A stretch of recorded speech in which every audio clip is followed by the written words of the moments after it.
जी last class में we have already discussed price and non-price factors of demand and supply, or the things that we have left within these factors were about price factors, price of related goods in case of non-price factors of demand, and we also missed out, or maybe the time was ended up and we could not uh, go through the price of related goods impact upon supply of the product. So in today's class I would begin my lecture by discussing these two factors in case of demand and supply, and afterwards I'll be moving ahead for the next upcoming contents. So price of related, let me discuss the impact of price of related goods upon demand and then upon supply, और उसके बाद फिर मैं अपना next यानी content जो है उसको कैरिड आउट करूँगा. तो price of related goods basically क्या है? ऑल्टरनेट प्रोडक्ट्स की प्राइसेस. क्या डिफरेंस होता है? एक तो प्राइस ऑफ अ प्रोडक्ट होती है, एक है प्राइस ऑफ रिलेटेड गुड्स. तो प्राइस ऑफ अ प्रोडक्ट की अंडरस्टैंडिंग ये है कि जिस प्रोडक्ट की क्वांटिटी की बात हो रही है उसी प्रोडक्ट की प्राइस की बात हो रही है, तो इसको बोलते हैं price of a good. But लेकिन जिस प्रोडक्ट की क्वांटिटी की बात हो रही है इन टर्म्स ऑफ डिमांड और सप्लाई, अगर उस प्रोडक्ट से रिलेटेड किसी और प्रोडक्ट की प्राइस की बात हो रही हो तो इसे कहते हैं प्राइस ऑफ रिलेटेड गुड्स. अच्छा, अब फॉर एग्जांपल अगर मैं डिमांड फॉर कोक की बात कर रहा हूँ, कोका कोला जैसे बेवरेज है हमारे पास, तो अगर मैं क्वांटिटी डिमांडेड फॉर कोक की बात कर रहा हूँ और अगर मैं ये देखना चाहता हूँ कि प्राइस ऑफ रिलेटेड गुड का इसके साथ क्या लिंक हो सकता है या किस तरीके से इसको इम्पैक्ट कर सकती है, तो फिर price of related good Coke की कौन सी ऑल्टरनेट प्रोडक्ट है? डेफिनेटली पेप्सी है. सो प्राइस ऑफ पेप्सी का इम्पैक्ट हम देखेंगे क्वांटिटी डिमांडेड फॉर कोक पर. अगर इस तरह का रिलेशन हमने पढ़ना हो तो फिर इस केस में हम ये रिलेशन अंडरस्टैंड करते हैं, impact of price of related good upon quantity demanded for Coke. तो अब फॉर एग्जांपल अगर पेप्सी की प्राइस इंक्रीज कर जाती है तो पेप्सी की प्राइस के इंक्रीज करने से पेप्सी का अपना जो यूजर है वो डीमोटिवेटेड होगा, keeping the price of Coke as constant. ये अजम्पशन जहन में रखनी है कि when price of related good में प्राइस ऑफ पेप्सी अगर इंक्रीज करेगी तो keeping the price of Coke as constant. तो प्राइस ऑफ पेप्सी के इंक्रीज करने से पेप्सी का जो यूजर है वो उसका कंज्यूमर सरप्लस में भी कम हो गया हो या उसको एक्स्ट्रा फटीक पड़ गई हो, जिसकी वजह से वो डिस्करेज्ड होगा, डीमोटिवेटेड होगा और वो फिर क्या करेगा? स्विच करेगा पेप्सी के यूज से इसी बेवरेज का कोई ऑल्टरनेट देखेगा वो, और पेप्सी का ऑल्टरनेट कोक है जिसकी प्राइस कांस्टेंट है. सो जब पेप्सी का यूजर ये फील करेगा कि कोक की प्राइस रिलेटिव टू पेप्सी कम है और टेस्ट भी ऑलमोस्ट दोनों का एक जैसा है, तो लिहाजा फिर पेप्सी का यूजर जब स्विच करेगा कोक की तरफ तो कोक की डिमांड में इजाफा होगा, क्योंकि कोक के अंदर नंबर ऑफ यूजर्स में इजाफा हो जाएगा. तो जैसे ही नंबर ऑफ यूजर्स बढ़ेंगे तो ओवरऑल डिमांड फॉर कोक जो है वो बढ़ जाएगी. जब डिमांड फॉर कोक बढ़ेगी तो डेफिनेटली फिर क्वांटिटी डिमांडेड भी बढ़ेगी. सो ये है असल कहानी. अच्छा, अब अगर हुआ क्या, एक तरफ पेप्सी की प्राइस बढ़ गई, दूसरी तरफ क्वांटिटी डिमांडेड फॉर कोक बढ़ गई. ठीक है, पेप्सी के बढ़ने से क्वांटिटी डिमांडेड फॉर कोक बढ़ गई, तो पेप्सी की प्राइस का क्वांटिटी डिमांडेड फॉर कोक के साथ पॉजिटिव रिलेशन जो है ये बता रहा है कि पेप्सी और कोक आपस में सब्स्टिट्यूट गुड्स हैं.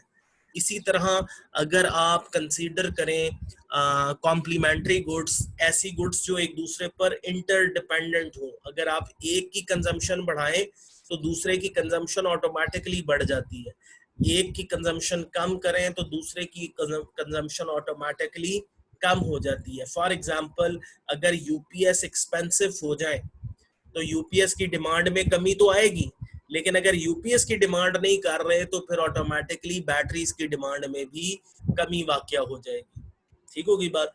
सो अगर यूपीएस एक्सपेंसिव हो जाए, यूपीएस की प्राइस में इंक्रीज आ जाए, तो यूपीएस की प्राइस के बढ़ने से यूपीएस का यूजर जो है वो तो डीमोटिवेटेड होके यूपीएस की कंजम्पशन कम कर रहा है, लेकिन यूपीएस के लिए एसेंशियल प्रोडक्ट साथ बैटरी भी है। अगर यूपीएस बाय नहीं करोगे तो बैटरी भी आप ऑटोमेटिकली बाय नहीं करोगे। सो बैटरीज की मार्केट में बैटरीज के यूजर्स की तादाद कम होने से बैटरी की कंजम्पशन में या उसकी डिमांड में कमी वाक़या हो जाएगी। तो यूं प्राइस ऑफ यूपीएस के बढ़ने से डिमांड फॉर बैटरीज कम हो गई, तो प्राइस ऑफ यूपीएस का डिमांड फॉर बैटरी के साथ नेगेटिव रिलेशन है। लिहाजा यूपीएस और बैटरी आपस में क्या कहलाएंगी? Complementary goods. कॉम्प्लीमेंट्री गुड्स यानी इंटरडिपेंडेंट गुड्स, एक दूसरे के बगैर ना रह सकती हो, दोनों एक दूसरे के लिए एसेंशियल है। ठीक है। अच्छा, इसी तरह अगर आप सप्लाई के केस में प्राइस ऑफ रिलेटेड गुड्स की बात करें, तो अगर प्राइस ऑफ पेप्सी इंक्रीज कर जाए तो प्राइस ऑफ पेप्सी के इंक्रीज करने से जो सप्लाई फॉर पेप्सी है यानी क्वांटिटी सप्लाई फॉर पेप्सी जो है इसमें इजाफा होगा। हम पढ़ चुके हैं कि प्राइस के बढ़ने से क्वांटिटी सप्लाई बढ़ती है और प्राइस के अंदर कमी आने से क्वांटिटी सप्लाई कम होती है, क्योंकि जब प्राइस बढ़ती है सप्लायर को इंसेंटिव नजर आता है, वो एक्स्ट्रा प्रॉफिट गेन करने के लिए मार्केट में यूनिट सप्लाई करता है, और जब प्राइस गिरती है सप्लायर के लिए इंसेंटिव कम हो जाता है, वो मार्केट में यूनिट सप्लाई नहीं करता या कम कर देता है। सो ऑटोमेटिकली जब प्राइस गिरती है यूनिट्स क्वांटिटी सप्लाइड गिर जाती है, इसी तरह प्राइस के बढ़ने से क्वांटिटी सप्लाइड बढ़ जाती है।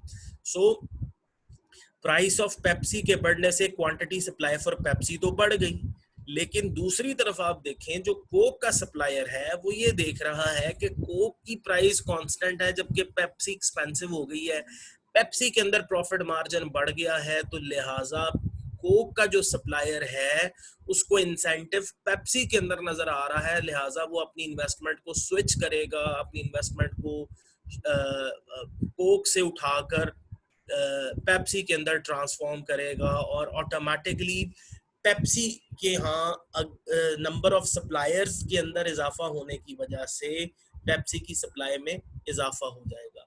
तो पता ये चला कि अगर पेप्सी की प्राइस बढ़ जाए, पेप्सी की प्राइस बढ़ जाए, तो चूंकि कोक का सप्लायर जो है वो कोक से इन्वेस्टमेंट अबैंडन कर रहा है और पेप्सी के अंदर अबैंडन सप्लाई कंटिन्यू कर रहा है, तो ऑटोमेटिकली कोक की सप्लाई में कमी वाकया होगी, क्योंकि कोक की इंडस्ट्री से इन्वेस्टमेंट्स कंडेंस हुई हैं, इन्वेस्टमेंट्स के गिरने से प्रोडक्शन गिरेगी, प्रोडक्शन के गिरने से सप्लाई गिरेगी। सो प्राइस ऑफ पेप्सी के बढ़ने से सप्लाई ऑफ कोक जो है इसमें कमी वाकया हो गई, तो प्राइस ऑफ पेप्सी का सप्लाई ऑफ कोक के साथ नेगेटिव रिलेशन है, लिहाजा पेप्सी और कोक आपस में क्या होंगी? सब्स्टिट्यूट्स। देखें डिमांड के केस में, सब्स्टिट्यूट्स के केस में पॉजिटिव रिलेशन था एक प्रोडक्ट की प्राइस का दूसरे प्रोडक्ट की डिमांड के साथ। इसी तरह सप्लाई के केस में एक प्रोडक्ट की प्राइस का दूसरे प्रोडक्ट की सप्लाई के साथ यानी क्वांटिटी सप्लाई के साथ नेगेटिव रिलेशन है। तो डेफिनेशन बड़ी सिंप्लीफाइड हो गई कि two goods are said to be substitutes if price of one product is positively associated with the quantity demanded for second product, और सप्लाई के परस्पेक्टिव से डेफिनेशन होगी and price of one product is inversely related with the quantity supply for second product। ठीक है, तो ये हो गई सब्स्टिट्यूट्स की डेफिनेशन। जबकि कॉम्प्लीमेंट्री के केस में क्या होगा कि हमने पढ़ा कि जब प्राइस ऑफ यूपीएस बढ़ती थी तो क्वांटिटी डिमांडेड फॉर बैटरीज कम हो जाती थी, तो प्राइस ऑफ यूपीएस के बढ़ने से क्वांटिटी डिमांडेड फॉर यूपीएस जो है वो क्या हो गई? क्वांटिटी डिमांडेड फॉर बैटरीज कम हो गई, लिहाजा प्राइस ऑफ यूपीएस का क्वांटिटी डिमांडेड फॉर बैटरीज के साथ इनवर्स रिलेशन था, तो two goods are said to be complementary goods in case of demand.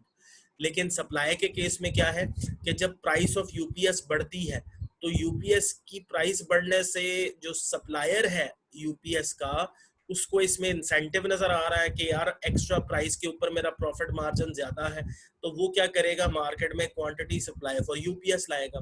अब जो यूपीएस के अंदर इन्वेस्टमेंट्स में इजाफा हुआ तो इससे इंटरकनेक्टेड इंडस्ट्री बैटरी की थी या जो फार्म्स हैं वो अट्रैक्ट होंगी कि यार बैटरी के अंदर भी इंसेंटिव है क्योंकि ये इंटरकनेक्टेड है, अगर यूपीएस मार्केट में इसमें इंसेंटिव है तो डेफिनेटली बैटरी में भी है। तो बैटरी की इंडस्ट्री में भी इन्वेस्टमेंट्स में इजाफा होने से number of suppliers in battery industry increase करेगी, लिहाजा सप्लाई फॉर यानी क्वांटिटी सप्लाई ऑफ बैटरी में भी इजाफा हो जाएगा।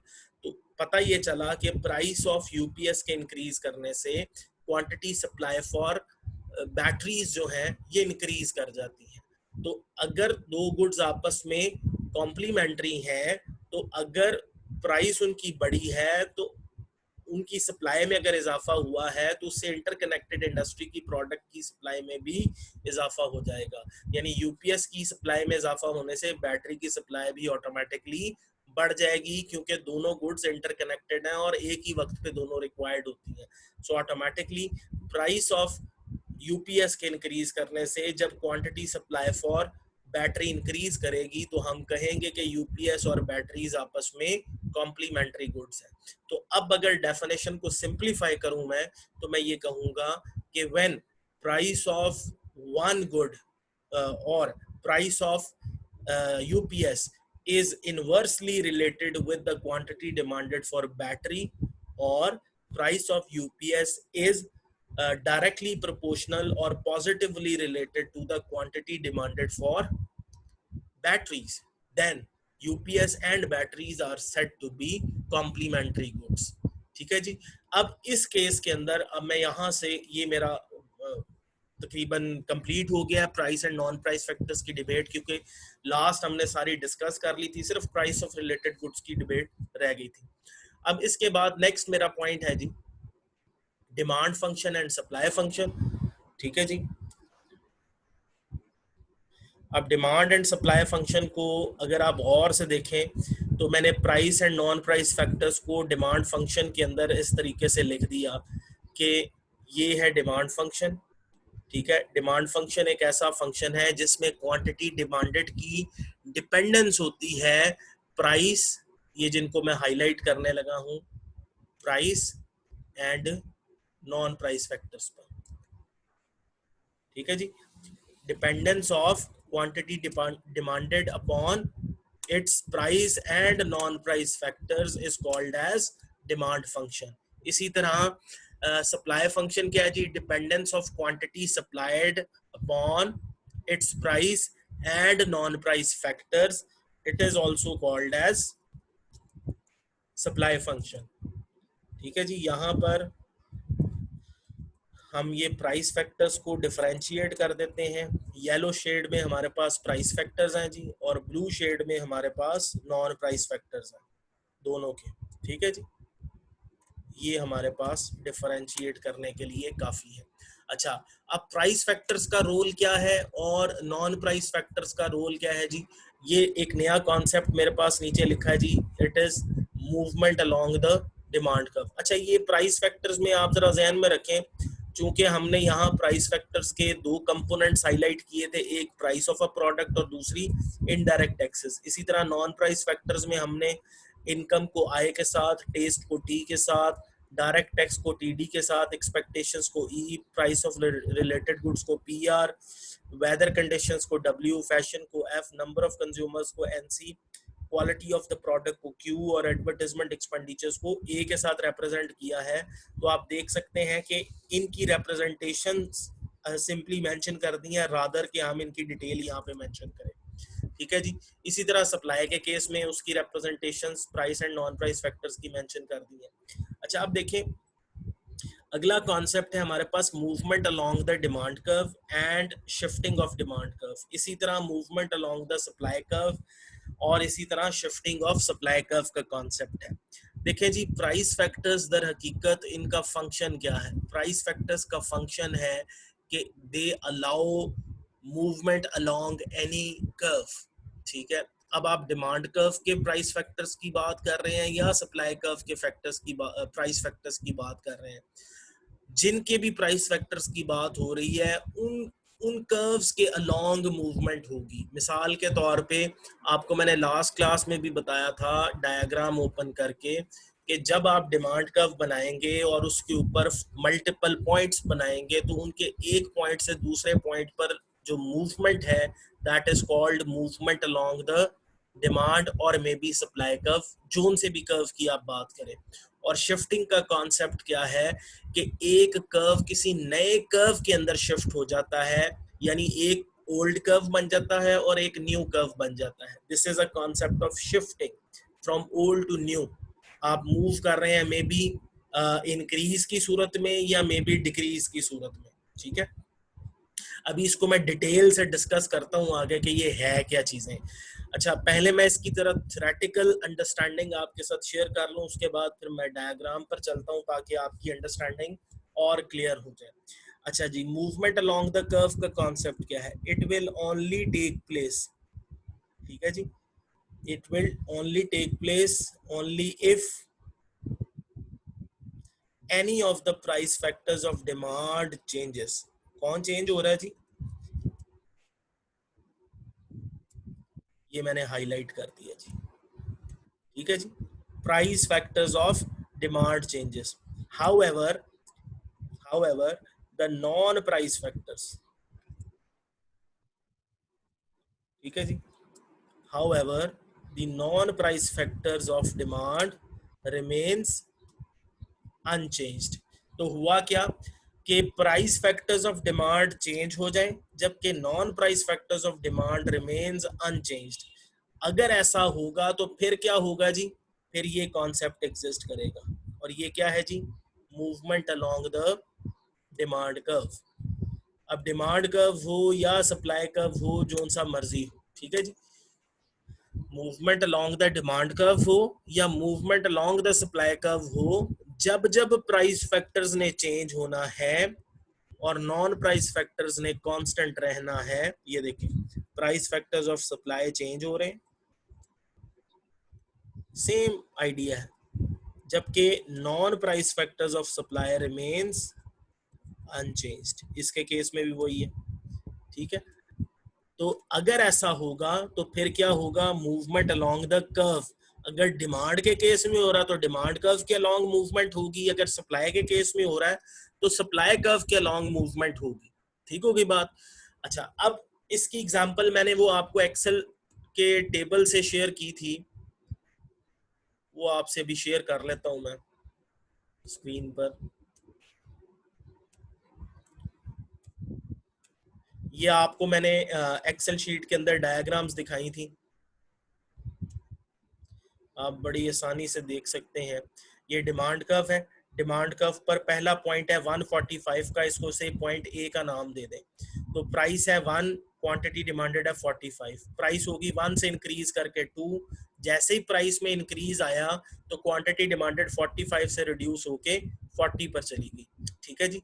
प्राइस 1 से 2 पर गई, क्वांटिटी डिमांडेड 45 से 40 पर चली गई, पॉइंट ए से पॉइंट बी पर मूव कर गए, फिर इसी तरह पॉइंट बी से पॉइंट सी पर, सी से डी पर, डी से ई पर। यहाँ A B C D and E ये लेटर्स मेंशन्ड नहीं है, आप जस्ट एज्यूम करें कि 145 के सामने पॉइंट ए है, 240 के सामने पॉइंट बी है, 335 के सामने सी है, 430 के सामने डी है और इसी तरह 525 के सामने ई पॉइंट है, ठीक है। तो ए से लेकर ई पॉइंट्स तक है, जैसे जैसे प्राइस बढ़ रही है हम पॉइंट ए से पॉइंट ई की तरफ मूव कर रहे हैं। डिमांड कर्व वही है, डिमांड कर्व चेंज नहीं हो रहा, इसलिए चेंज नहीं हो रहा क्योंकि नॉन प्राइस फैक्टर्स यहाँ पे क्या है?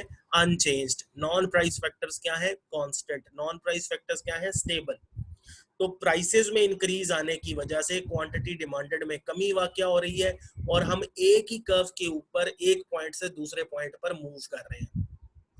इसी तरह सप्लाई कर्व के केस में आप 15 के सामने पॉइंट ए ज्यूम कर लें, 220 के सामने पॉइंट बी ज्यूम कर लें, 335 के सामने पॉइंट सी ज्यूम कर लें, 450 के सामने पॉइंट डी ज्यूम कर लें एंड 565 के सामने पॉइंट ई ज्यूम कर लें। जब प्राइस 1 थी, क्वांटिटी सप्लाई 5 थी, प्राइस 2 पे क्वांटिटी सप्लाई 20 हो गई, 3 पे 35, 4 पे 50 एंड 5 पे 65 हो गई। तो आपने देखा जैसे जैसे प्राइस बढ़ रही है क्वांटिटी सप्लाई में इजाफा हो रहा है, और अगर 5 से प्राइस कम करनी शुरू कर दें, 4 3 2 1 करें, और अगर प्राइस कम होगी तो क्वांटिटी सप्लाई में कमी वाक़या हो रही है। जबकि सप्लाई कर्व के एक पॉइंट से दूसरे पॉइंट पर जो मूवमेंट है ये किसकी वजह से हो रही है? प्राइस में चेंज होने की वजह से हो रही है। सप्लाई कर्व एक ही है, सप्लाई कर्व शिफ्ट इस वजह से नहीं हो रहा क्योंकि non price factors of supply क्या है यहाँ पर? कांस्टेंट है। तो हमें ये पता चला कि जब प्राइस इंक्रीज कर रही है, हम एक ही कर्व के ऊपर रहते हुए एक पॉइंट से दूसरे पॉइंट, दूसरे से तीसरे, तीसरे से चौथे, चौथे से पांचवें पॉइंट पर मूव कर रहे हैं, शिफ्ट नहीं हो रहे। शिफ्टिंग उस सूरत में होती है जब आपका कर्व अपनी पुरानी हालत से किसी नई हालत में चला जाए, यानी नए कर्व में तब्दील हो जाए। इसी कर्व के एक पॉइंट से दूसरे पॉइंट पर जाने को मूवमेंट अलोंग द कर्व कहते हैं। क्या कहते हैं? Movement along the curve. ठीक है, अब अगर डिमांड के अलोंग होगी तो this would be called as movement along the demand curve, और अगर सप्लाई के अलोंग होगी तो this would be called as movement along the supply curve. अच्छा, अब इसके लिए मैं आपको एक और डॉक्यूमेंट शो करता हूं जिसमें ये आपकी अंडरस्टैंडिंग बड़ी जबरदस्त डेवलप हो जाएगी। Let me open up that document for you people. ले जी, ये स्क्रीन पर आपको डॉक्यूमेंट एक विजिबल होगा। इसमें अगर आप गौर से देखें तो आपको डिमांड फंक्शन पहले लिखा हुआ नजर आ रहा है। डिमांड फंक्शन बेसिकली क्या है? Dependence of quantity demanded upon price factors as well as non price factors. हमें पता है प्राइस फैक्टर्स कौन से हैं? प्रोडक्ट की अपनी प्राइस और इनडायरेक्ट टैक्स यानी जीएसटी।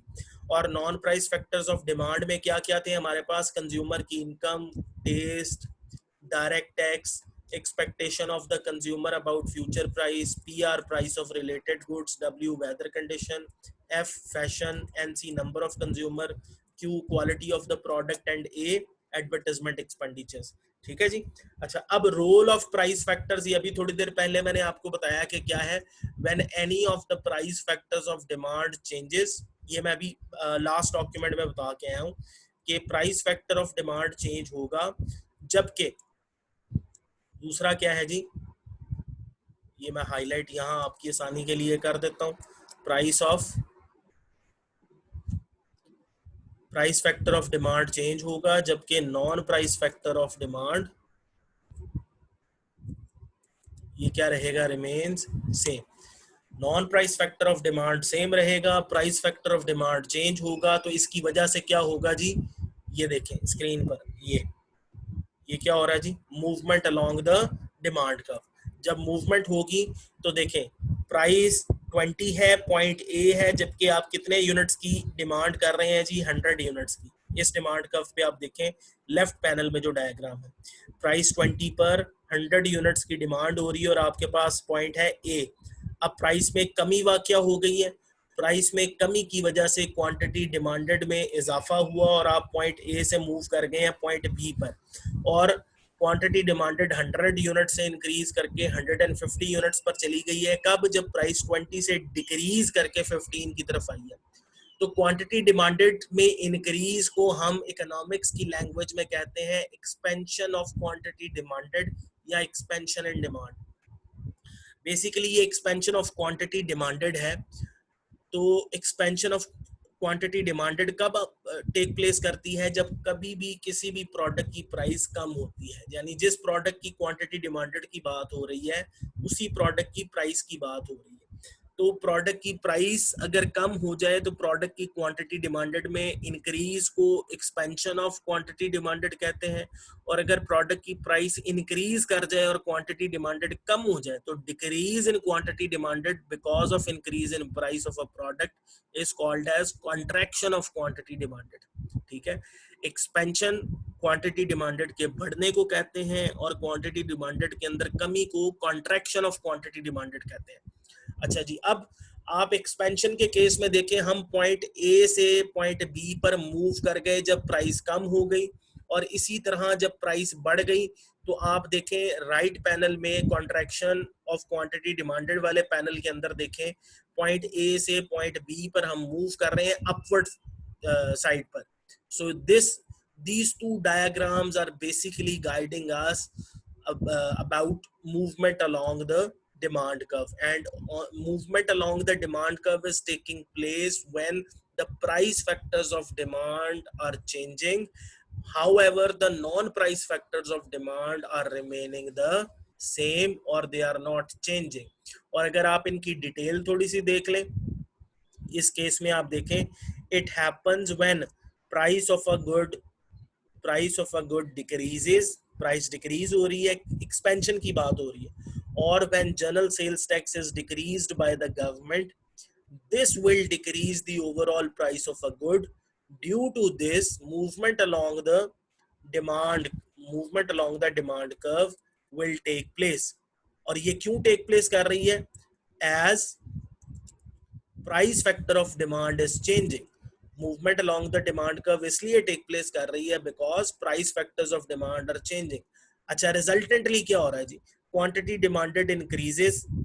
कब इंक्रीज किया? जब प्राइस कम हो रही है. From Q1 equals 100 to Q2 equals 150. ठीक है जी. The movement from point A to new point B on a right side of the demand curve is in response to decrease in prices, which is called as expansion of quantity demanded. Clear? यहां तक अगर कोई confusion है तो please अपने question को note कर लें. मैं by the end of the lecture आपसे आपके क्वेश्चंस टेकअप करूंगा. और इसी तरह कॉन्ट्रैक्शन में इसी का वाइस वर्सा है कि प्राइस इंक्रीज हुई है, क्वांटिटी डिमांडेड Q1 इक्वल्स 100 से रिड्यूस होके क्वांटिटी डिमांडेड Q3 इक्वल्स 70 पर चली गई, और हम पॉइंट ए से लेफ्ट साइड पर किसी न्यू पॉइंट बी पर चले गए हैं, जो कि प्राइस में डिक्रीज की वजह से प्राइस में इंक्रीज की वजह से हुआ है. तो डिक्रीज इन क्वांटिटी डिमांडेड को हम कॉन्ट्रैक्शन ऑफ क्वांटिटी डिमांडेड के नाम से समझेंगे. यहाँ इससे अंडरस्टैंडिंग डेवलप करेंगे या फेमिलियरिटी डेवलप करेंगे. अच्छा जी, expansion and contraction basically movement along the demand curve के दो सब कंपोनेंट्स हैं. यानी मूवमेंट के अंदर दो ही चीजें हो सकती हैं, या एक्सपेंशन ऑफ क्वांटिटी डिमांडेड हो सकती है या कॉन्ट्रैक्शन ऑफ क्वांटिटी डिमांडेड हो सकती है. कब? जब हम movement along the demand curve पढ़ेंगे. इसी पैटर्न पर movement along the supply curve में क्या होगा? Expansion of quantity supplied and contraction of quantity supplied. यानी यहाँ क्वांटिटी सप्लाई बढ़ सकती है या क्वांटिटी सप्लाई कम हो सकती है. वो डायग्राम अभी मैंने एक्सेल शीट पे आपको दिखाए हैं, उसी की यानी सिंप्लिसिटी के लिए एक नए डायग्राम्स के अंदर आपको मैं शो कर देता हूँ ताकि आपको कोई कंफ्यूजन ना रहे. अच्छा जी, ये है जी सप्लाई फंक्शन. सप्लाई फंक्शन का भी वही तरीका है जी. क्वांटिटी सप्लाई की डिपेंडेंस है किस पे? प्राइस फैक्टर्स पर और नॉन प्राइस फैक्टर्स पर. प्राइस फैक्टर्स को ब्लू शेड के साथ हाईलाइट किया है जो कि प्राइस और इनडायरेक्ट टैक्स है, जबकि नॉन प्राइस फैक्टर्स में हमारे पास C for cost of production है, टेक्नोलॉजी है, टैक्स कॉर्पोरेट इनकम टैक्स है, E expectations of the producer about future prices है, R&D research and development है जी, PR price of related goods है, GD government development expenditures on health and education और infrastructure है जी, TP methods of production है या techniques of production है, NDG natural disasters है जी, NF नंबर ऑफ फर्म्स है, PI पॉलिटिकल इंस्टेबिलिटी है, W वेदर कंडीशन है, F फैशन है, और H जो है हेल्थ फैसिलिटीज की प्रोविजन है या अवेलेबिलिटी है. अच्छा जी, प्राइस फैक्टर्स का रोल अगेन जैसे डिमांड के अंदर पड़ा, वो क्या है जी कि जब प्राइस फैक्टर्स ने चेंज होना है, कौन से? अब यहाँ सप्लाई की बात हो रही है. Price factors of supply changes and non price factors of supply remains same. ठीक है जी, प्राइस फैक्टर्स ने चेंज होना है जबकि non price factors of supply ने कांस्टेंट रहना है. अगर ऐसा होगा तो फिर क्या होगा जी? ये देखें, फिर होगा जी movement along the supply curve take place करेगी. अच्छा जी, movement along the supply curve के टेक प्लेस करने से होगा क्या? दो ही चीजें होंगी. या एक्सपेंशन ऑफ क्वांटिटी सप्लाइड होगी या कॉन्ट्रैक्शन ऑफ क्वांटिटी सप्लाइड होगी।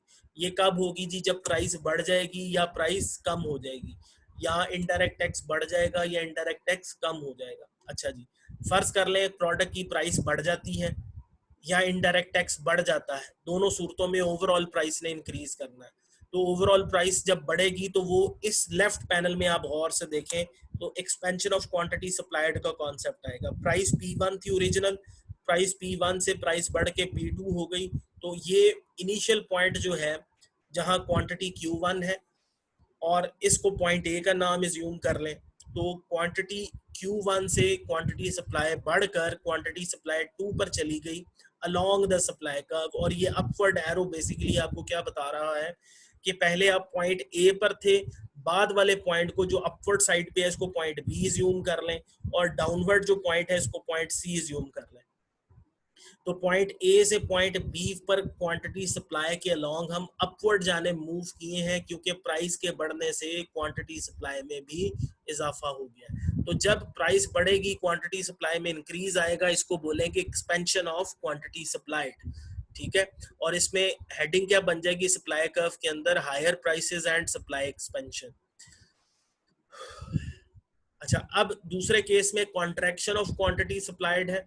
क्वांटिटी सप्लाइड की कॉन्ट्रैक्शन से क्या अंडरस्टैंडिंग है कि जब प्राइस P1 से रिड्यूस होके P3 पर चली गई, न्यू प्राइस है P3, तो P3 और Q3 ने एक नया पॉइंट बनाया जिसको हमने पहले कहा था पॉइंट C। तो अब आप देखें P1 और Q1 का अगर पॉइंट A है तो P3 और Q3 का पॉइंट C है, तो पॉइंट A से पॉइंट C पर अब हम मूव कर गए हैं अलोंग द सप्लाई कर्व। और इसमें क्यों मूव किए हैं? क्योंकि प्राइस P1 से रिड्यूस होके P3 पर चली गई। जैसे ही प्राइस रिड्यूस हुई, इन्वेस्टर को या सप्लायर को इंसेंटिव सप्लाई के अंदर कम नजर आ रहा है, लिहाजा उसने क्वांटिटी सप्लाई में कमी कर दी जो कि Q1 से रिड्यूस होके Q3 पर चली गई। तो डिक्रीज इन क्वांटिटी सप्लाई को दर हकीकत यहाँ पे क्या कहा जा रहा है? Contraction of quantity supplied. ठीक है जी, contraction of quantity supplied is taking place when price of a product is decreased, therefore quantity supplied of a product is decreased। ठीक होगी बात। अब इसकी डिटेल ये सारी नीचे मेंशन्ड है। ठीक है, ये डिटेल मैं ऑलरेडी एक्सप्लेन कर चुका हूँ। जब ये डॉक्यूमेंट या आप इसको नोट कर लें, वीडियो आपके पास आएगी उसमें ये डिटेल मौजूद होगी। अच्छा जी, अब प्राइस फैक्टर्स की डिस्कशन हमने कर ली। अब मैं वापस आपको उसी डॉक्यूमेंट पर लेकर जा रहा हूं जहां से हमने अपनी डिस्कशन स्टार्ट की थी। अच्छा जी, वो डॉक्यूमेंट यहाँ पर नहीं नजर आ रहा, कहाँ है वो document?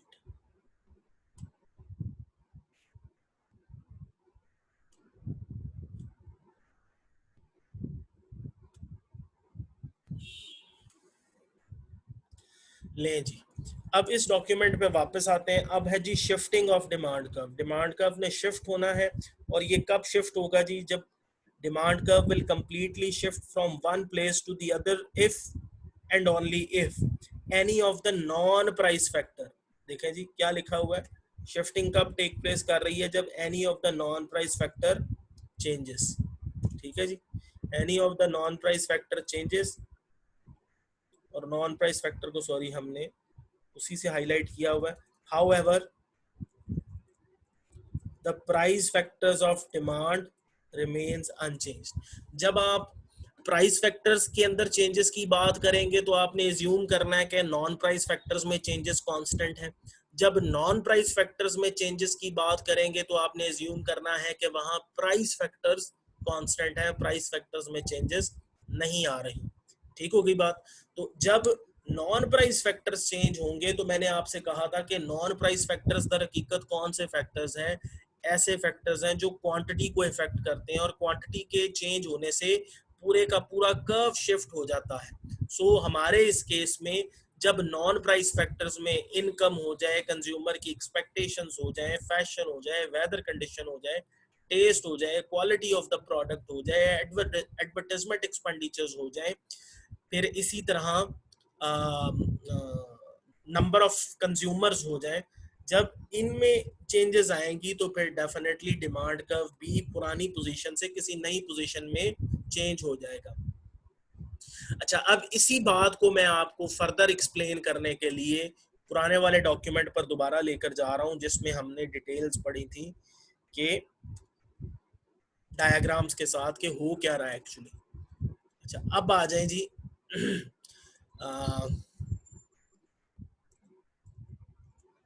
Role of non price factors पर। अब role of non price factors कौन से, किन के रोल ऑफ किन के नॉन प्राइस फैक्टर्स की बात करने लगे हैं जी? डिमांड के। अच्छा जी, डिमांड के नॉन प्राइस फैक्टर्स में हम क्या पढ़ेंगे,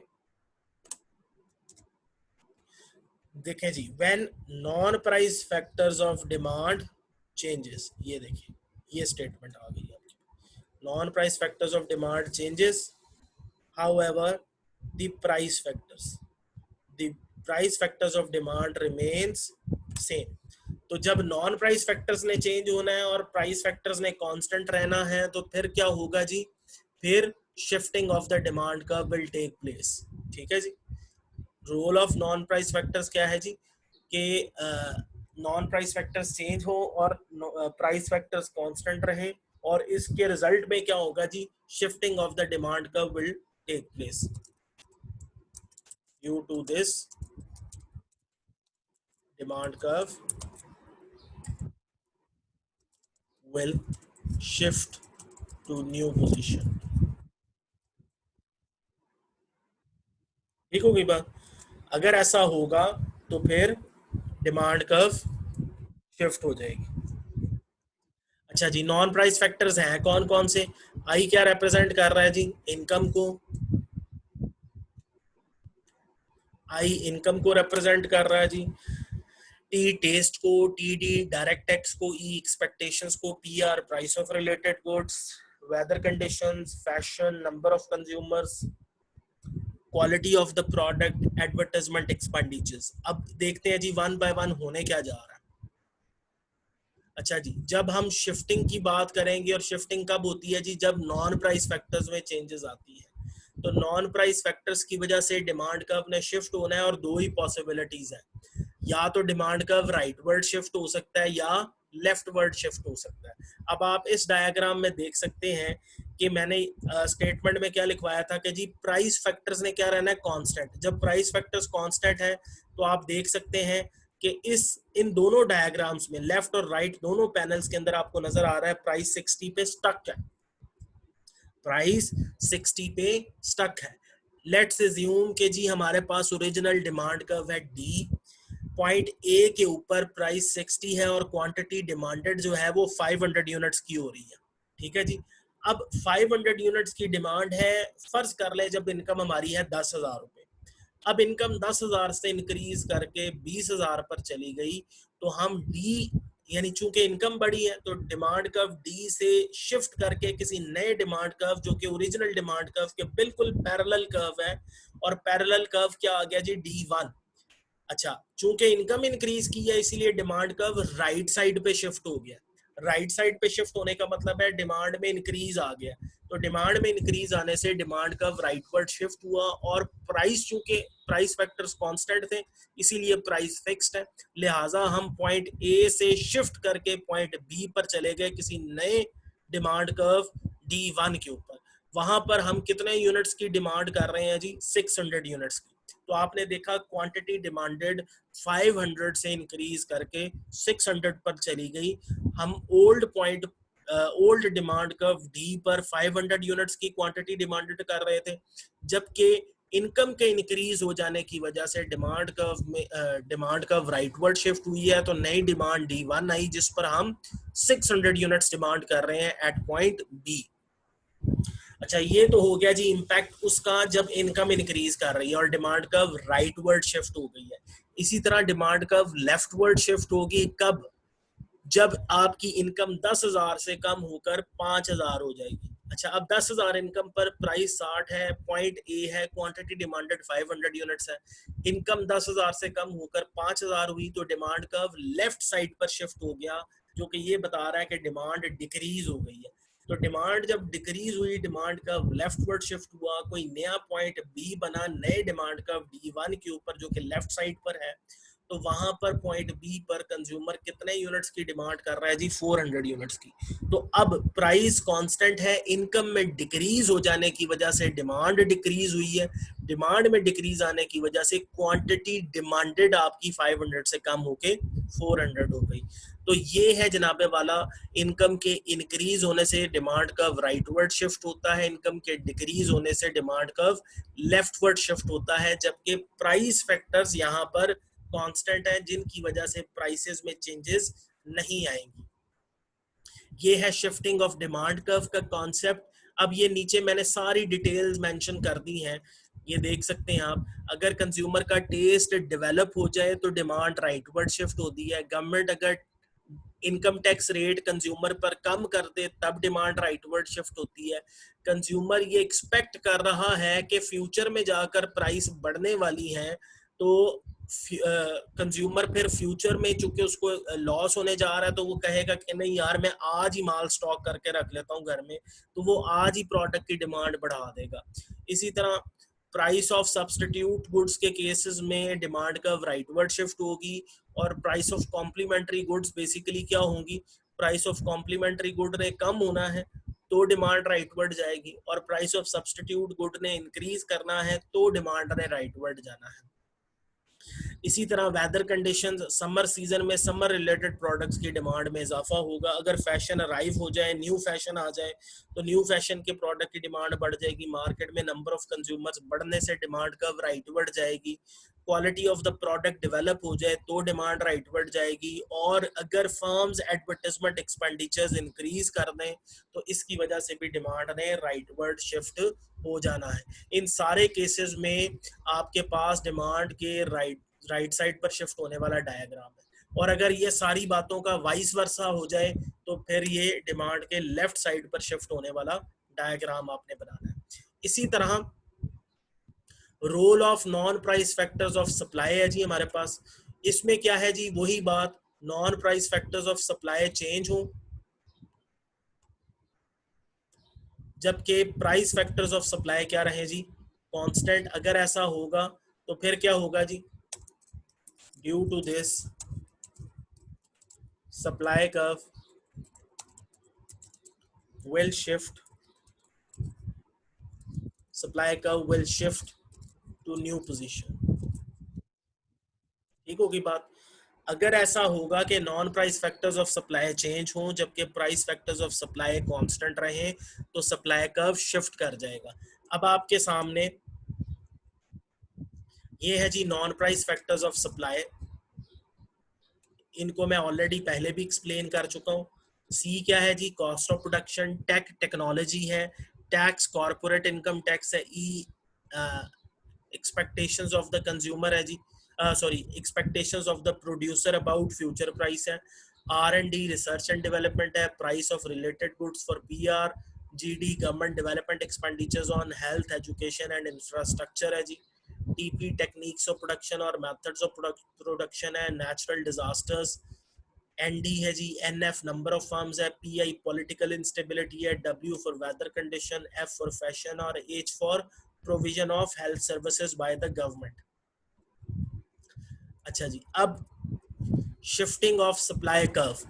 सप्लाई कर्व, अब देखें हमने ज्यूम किया है कि जब non price factors of supply change होंगे तो फिर प्राइस फैक्टर्स वहां पे कांस्टेंट रहेंगे। तो इस डायग्राम में आपको नजर आ रहा है कि प्राइस P1 पर कांस्टेंट है। आप दोनों डायग्राम्स में लेफ्ट और राइट साइड पर दोनों को देख सकते हैं। तो ये क्या है? यहाँ पर प्राइस फिक्स्ड है P1 पर, इसलिए क्योंकि प्राइस फैक्टर्स चेंज नहीं हो रहे। अच्छा, नॉन प्राइस फैक्टर्स में से फर्ज कर लें कॉस्ट ऑफ प्रोडक्शन फर्म की कम हो जाती है। कॉस्ट ऑफ प्रोडक्शन के कम होने से फर्म के पास रॉ मटेरियल परचेज करने की एबिलिटी बढ़ जाती है। फर्म रॉ मटेरियल ज्यादा बाय करती है। ज्यादा रॉ मटेरियल बाय करने से ज्यादा प्रोडक्शन होगी। ज्यादा प्रोडक्शन होने से ऑटोमेटिकली मार्केट में सप्लाई इंक्रीज कर जाएगी। जब सप्लाई इंक्रीज करेगी तो सप्लाई कर्व S1 से शिफ्ट होके बिल्कुल इसके पैरेलल राइट साइड पर S2 की फॉर्म में नजर आएगा आपको। तो फर्ज कर ले S1 पर अगर पॉइंट A यहाँ पे बना हो कहीं इस पॉइंट पर जहां मेरा कर्सर है, तो इस पॉइंट ए से हम शिफ्ट कर जाएंगे पॉइंट बी पर, जो कि नए सप्लाई कर्व पे होगा S2 पर। S1 सप्लाई पर सप्लायर क्वांटिटी सप्लाई Q1 कर रहा है, जबकि पॉइंट यहाँ पे ए है। कॉस्ट ऑफ प्रोडक्शन के कम होने से मैन्युफैक्चरिंग में इजाफा हुआ, जिसकी वजह से ओवरऑल सप्लाई मार्केट में बढ़ गई। तो पॉइंट ए से शिफ्ट करके पॉइंट बी पर आए। इस पॉइंट पर मार्केट में क्वांटिटी यूनिट्स की सप्लाई कितनी है, क्वांटिटी सप्लाइड Q2 पर, जो कि Q1 से इंक्रीज करके Q2 पर आ गई है। इसी तरह अगर कॉस्ट ऑफ प्रोडक्शन जो कि कम हुई है, इसको कहते हैं shifting of supply curve to the right side. इसी तरह shifting of supply curve to the left side है जी। लेफ्ट साइड पर सप्लाई उस वक्त जाएगी जब कॉस्ट ऑफ प्रोडक्शन में इंक्रीज आ जाए, कॉस्ट ऑफ प्रोडक्शन बढ़ जाए, यानी प्राइस ऑफ रॉ मटेरियल बढ़ गई है। प्राइस ऑफ रॉ मटेरियल बढ़ने से रॉ मटेरियल कम परचेज हुआ, रॉ मटेरियल कम परचेज होगा तो मैन्युफैक्चरिंग में कमी वाक़या होगी। मैन्युफैक्चरिंग में कमी आने से मार्केट में सप्लाई भी कम हो जाएगी। जब सप्लाई कम होगी तो वो S1 से बिल्कुल लेफ्ट साइड पर इसके पैरेलल एक नए कर्व में शिफ्ट होगी S3 में, जो कि कॉस्ट ऑफ प्रोडक्शन के अंदर इंक्रीज होने की वजह से हुई है। तो सप्लाई बैकवर्ड जब शिफ्ट करेगी तो हम फर्ज कर लें पुराना पॉइंट ए था जिस पर क्वांटिटी सप्लाई Q1 हो रही थी। अब नया पॉइंट यहाँ पे बनेगा पॉइंट सी। पॉइंट सी के ऊपर जो कि S3 पर बन रहा है प्राइस P1 पर Q3 के साथ जो पॉइंट बन रहा है उसको पॉइंट सी का नाम दिया है। ए से लेफ्ट साइड पर पॉइंट सी पर शिफ्ट कर गए हम, क्योंकि वो पॉइंट शिफ्टिंग इसलिए बोल रहा हूँ क्योंकि हम नए कर्व पर हैं। अगर एक ही कर्व पर होते तो फिर मूवमेंट का क्या था, मूव कर रहे हैं। तो यहाँ हम मूव नहीं कर रहे बल्कि पॉइंट ए से सी पर शिफ्ट कर गए। और यहाँ पर कितने यूनिट्स की क्वांटिटी सप्लाई हो रही है जी, Q3 की। अच्छा, अब किन हालात में सप्लाई कर्व राइटवर्ड शिफ्ट होती है, मैंने बताया जी कॉस्ट ऑफ प्रोडक्शन में कमी की वजह से। किन हालात में सप्लाई कर्व लेफ्टवर्ड शिफ्ट होती है, जब कॉस्ट ऑफ प्रोडक्शन में इंक्रीज आ जाए। अच्छा, बाकी क्या फैक्टर्स हो सकते हैं, ये डिटेल मेंशन्ड है। फर्ज करें मॉडर्न टेक्नोलॉजी आ जाए, सप्लाई कर्व राइटवर्ड शिफ्ट हो जाएगी। टेक्नोलॉजी आउटडेटेड हो जाए, सप्लाई कर्व लेफ्टवर्ड शिफ्ट हो जाएगा। कॉर्पोरेट इनकम टैक्स रेट अगर गवर्नमेंट कम कर दे, कॉर्पोरेट इनकम टैक्स रेट के कमी की वजह से सप्लायर की इनकम में इजाफा होगा, क्योंकि टैक्स रेट कम टैक्स पे करेगा तो ज्यादा इनकम का प्रोपोर्शन कैश की सूरत में बचेगा, यानी रेवेन्यू ज्यादा बचेगा। तो जितना ज्यादा रेवेन्यू होगा उतनी ज्यादा इन्वेस्टमेंट एक फर्म करेगी। फर्म की इन्वेस्टमेंट के बढ़ने से प्रोडक्शन बढ़ेगी, प्रोडक्शन के बढ़ने से सप्लाई राइटवर्ड शिफ्ट हो जाएगी। और अगर कॉर्पोरेट इनकम टैक्स रेट बढ़ा दिया जाए, टैक्स रेट के बढ़ने से इनकम में कमी वाक़या होगी, रॉ मटेरियल कम बाय करोगे, प्रोडक्शन कम होगी, मार्केट में सप्लाई कम हो जाएगी। तो इसलिए सप्लाई कर्व राइटवर्ड जाएगी कॉर्पोरेट इनकम टैक्स के कम होने की वजह से, और कॉर्पोरेट इनकम टैक्स के बढ़ने की वजह से सप्लाई कर्व लेफ्टवर्ड शिफ्ट हो जाएगी। और बाकी डिटेल ये स्क्रीन पर आप देख सकते हैं, सारी ये मेंशन्ड है। ठीक होगी बात। तो आज के लेक्चर में हमने क्या पढ़ा, movement along the demand and supply curve, shifting of demand and supply curves, ये कॉन्सेप्ट्स हमने पढ़ लिए हैं। सिर्फ नेक्स्ट क्लास का काम आपको देके जा रहा हूँ, मेरा लेक्चर तकरीबन कंप्लीट हो गया है।